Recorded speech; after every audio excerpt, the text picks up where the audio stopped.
Lorsqu'on arpente les couloirs des prétoires au Cameroun, on se rend compte que 85% de litiges portent sur le foncier. Comment acquérir une parcelle de terre sans se faire anarquer? C'est la grande question qui nous réunit aujourd'hui dans le cadre de cette émission sur Mediatou Africa. Pour en parler, nous sommes allés à la rencontre d'un expert en immobilier. Il est promoteur ou alors à la tête d'une agence de promotion immobilière agréée. Il s'agit de M. Sylvestre Magloire Tamotuimo. Il est là et nous lui disons merci de nous avoir reçus et d'avoir accepté d'être sur le plateau de Mediatou Africa. Merci encore une fois de plus, M. Sylvestre Magloire, d'avoir accepté notre rendez-vous. Merci Marinette, merci d'avoir pensé à moi pour apporter de la lumière sur ce problème épineux face auquel se retrouvent beaucoup de Camerounais à ce jour. Voilà. Beaucoup de familles se déchirent, beaucoup d'amis se séparent. La raison, c'est l'arnaque lors de l'achat d'un terrain. Alors, quelle est la première chose à faire lorsqu'on veut acheter un terrain? La démarche classique et simple pour éviter de se faire gruger à l'occasion d'une transaction immobilière, c'est de se faire accompagner par un professionnel.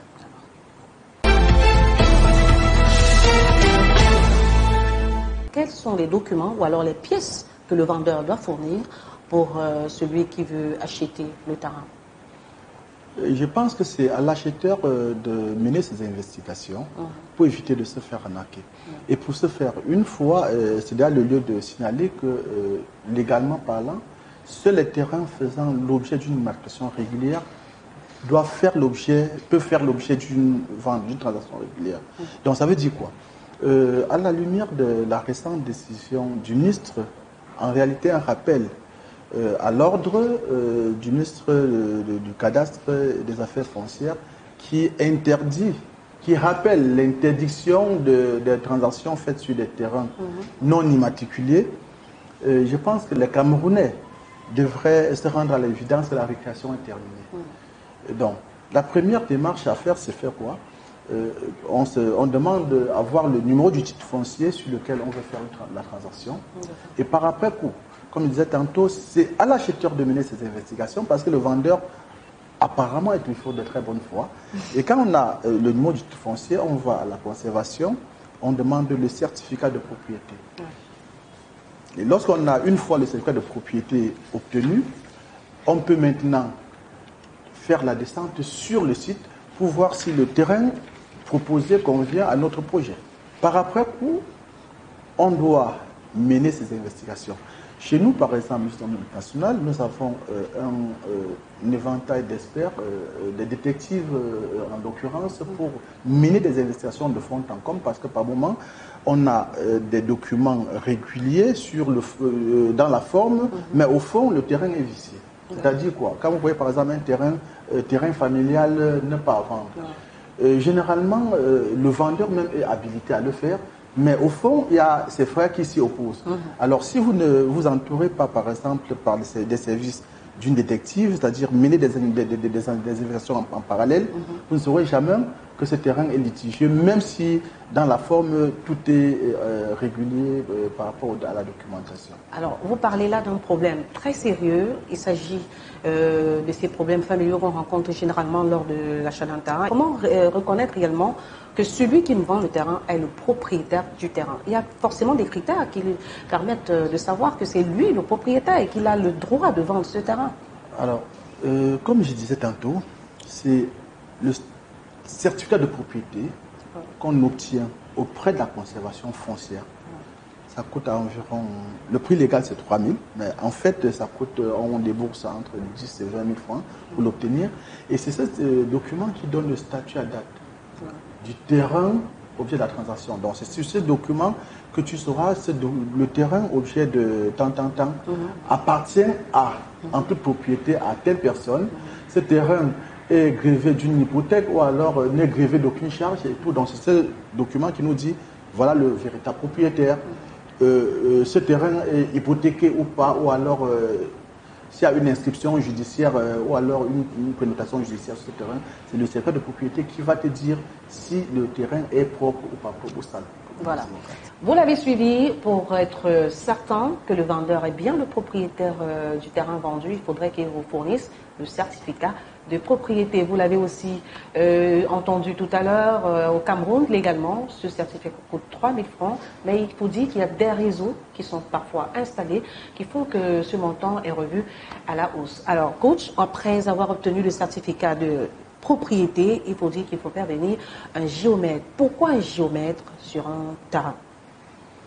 Le rôle du géomètre, c'est de marquer matériellement l'espace sur lequel la transaction doit se porter. Parce que c'est le technicien habilité qui a une formation lui permettant de dire exactement la situation géographique, de donner exactement la situation géographique du terrain objet de la transaction. Regardez par exemple, c'est le géomètre qui va vous faire observer que le terrain que vous convoitez par exemple n'est pas sur une falaise escarpée ou n'est pas dans un marécage. C'est le terrain c'est le géomètre qui viendra délimiter vos 500 mètres carrés dans un titre global de 10 hectares, c'est-à-dire de 100 000 mètres carrés. Voilà où est-ce que le géomètre intervient. Notons qu'en plus de ce rôle, le géomètre a encore d'autres activités à mener sur le terrain, notamment le morcellement, le bornage, et c'est lui qui vient qui constitue le dossier technique. Expliquez-nous un peu pourquoi c'est important de borner, de morceler son terrain. Le morcellement, c'est quoi? C'est la procédure tendant à faire sortir l'éventuel acquéreur d'une parcelle de terrain d'un titre beaucoup plus grand. Il dit par exemple, vous voulez acquérir 500 mètres carrés à prélever sur 1 hectare. Alors la procédure consiste à faire, le morcellement c'est la procédure qui consiste à vous faire sortir de l'indivision, c'est-à-dire du grand lot, du grand titre, pour obtenir une copie, un titre personnel. Donc ça, c'est ce qu'on appelle le morcellement. On parle de morcellement qu'autant qu'il y a un grand titre duquel on veut prélever une parcelle pour en faire un titre autonome. Et ça commence par le bornage. C'est-à-dire le géomètre assermenté descend sur le terrain et matérialise les limites de la parcelle objet de la transaction. C'est ce qu'on appelle le bornage. C'est-à-dire il fait des levées et plante les bornes aux différents d'abord du terrain objet de la transaction. Ça, c'est le bornage. Maintenant, en parlant du certificat d'urbanisme, le certificat d'urbanisme, c'est un document qui est délivré par la mairie, en principe, et qui vous donne le statut, à l'instar du certificat de propriété, qui vous donne le statut juridique à date, et qui vous dit si la zone est constructible, c'est-à-dire selon le plan d'urbanisme. Ce qui a été prévu pour être construit dans cette zone. C'est-à-dire, par exemple, il y a des zones marécageuses où on ne peut pas élever des maisons d'une certaine hauteur. Il y a des zones qui ont été prévues pour faire des cimetières, même si on n'a pas encore eu à inhumer des gens là-bas. C'est au niveau de la mairie qu'on te dira que, comme tu vois là, dans le plan, cette zone, c'est prévu pour un marché, pour un cimetière, c'est prévu pour un stade de football et tout. Donc, c'est ce que le certificat d'urbanisme dit, parce que au regard de la planification urbaine, c'est la mairie qui est habilitée à vous dire attention, ce que vous êtes en train de... Si vous achetez là, c'est pour faire un marché. Si vous achetez, c'est peut-être pour faire une maison plein pied seulement. Ou alors ici, on a prévu de faire des maisons de niveau R+. Voilà. Après ces pièces réunies, il faut dire qu'il y a une personne qui entre en jeu et c'est devant cette personne qu'on signe l'acte de vente, c'est le notaire. Absolument. Les transactions immobilières, selon la loi, ne doivent, pour revêtir le caractère formel et légal, être passées que par devant notaire. Donc le notaire est l'officier ministériel seul habilité à faire des transactions immobilières. Ce qui veut dire quoi? Que les transactions qu'on fait devant les commissariats, les sous-préfectures et autres, sur le plan légal, sont nulles et non avenues, ainsi que la restante décision du ministre du cadastre et des affaires foncières qui réitérait l'interdiction formelle des transactions faites par devant les autorités traditionnelles et autres autorités administratives autres que les notaires. Voilà, mesdames, messieurs, vous êtes désormais avisés sur la procédure à suivre lors de l'achat d'une parcelle de terre. Par ailleurs, monsieur Sylvestre Magvar Tarantubo, vous êtes promoteur, je l'ai dit à l'entame de cette émission, vous êtes le promoteur d'une agence immobilière qui est bien Wisdom International et vous accompagnez ceux qui veulent acquérir une parcelle de terre. Alors, parlez-nous un peu de votre activité. Je dirais que Wisdom International, c'est une entreprise que nous avons mis sur pied il y a de cela, nous sommes à notre 4e année d'existence. Et l'objectif principal, c'est d'identifier les secteurs névralgiques de la société et d'y apporter notre modeste contribution en appui aux actions de l'État. Et alors, notre cœur de métier, c'est la formation, c'est-à-dire transformer l'homme. Et accessoirement, nous avons embrassé le domaine immobilier parce que c'est un domaine également qui entraînait beaucoup de souffrance. Et nous avons cru, avec notre panel d'experts, apporter une solution à la souffrance que les Camerounais éprouvent dans l'acquisition d'un logement décent et sécurisé. C'est dans cette optique que nous offrons à nos clients des parcelles sécurisées à partir de 2,5 millions et pour des surfaces, pour des superficies minimales de 250 mètres carrés. Dans quelle zone de la ville de Douala? Du côté de l'entrée est de la ville de Douala. Donc nous offrons des parcelles à des prix, je dirais, défiant toute concurrence. D'ailleurs, depuis le 15 mars, nous avons lancé une campagne pour 1 995 000 francs. Vous pouvez devenir propriétaire d'une parcelle de 250 mètres carrés chez nous, avec le dossier technique et un plan architectural à l'appui. Donc c'est chose inédite, parce que nous avons le souci de voir chaque Camerounais habiter dans une zone propre, sécurisée et décente.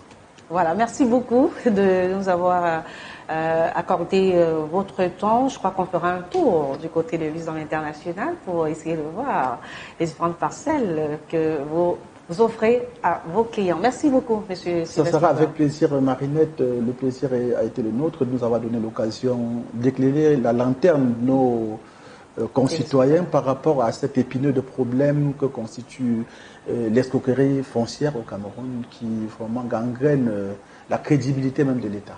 Voilà. Avant de se quitter, un petit récapitulatif s'impose pour acquérir une parcelle de terre sans se faire arnaquer. Et il faut premièrement se faire accompagner par un expert, descendre sur le terrain et mener ses propres enquêtes. Ensuite, rencontrer le vendeur et récupérer la photocopie du titre foncier. Vous devez également vous rendre à la conservation foncière pour demander un certificat de propriété du titre foncier. Faire venir un géomètre sur les lieux pour le bornage et aussi la constitution du dossier technique. Et finalement, établir à la mairie un certificat d'urbanisme qui vous permet de savoir si la parcelle de terre que vous convoitez est sur un terrain non indiqué. Pour couronner le tout, vous devez signer l'acte de vente devant un notaire, c'est lui qui dresse le contrat de vente et qui suit la procédure jusqu'à l'obtention de votre titre foncier. Voilà, mesdames, messieurs, vous êtes désormais édifiés sur la question de comment acquérir une parcelle de terre sans se faire arnaquer. Merci d'avoir suivi derrière la caméra Armand Tsagué. À la présentation, je suis Marinette Guimfard pour Mediator Africa. D'ici à là, portez-vous bien. Merci d'avoir regardé. Au revoir.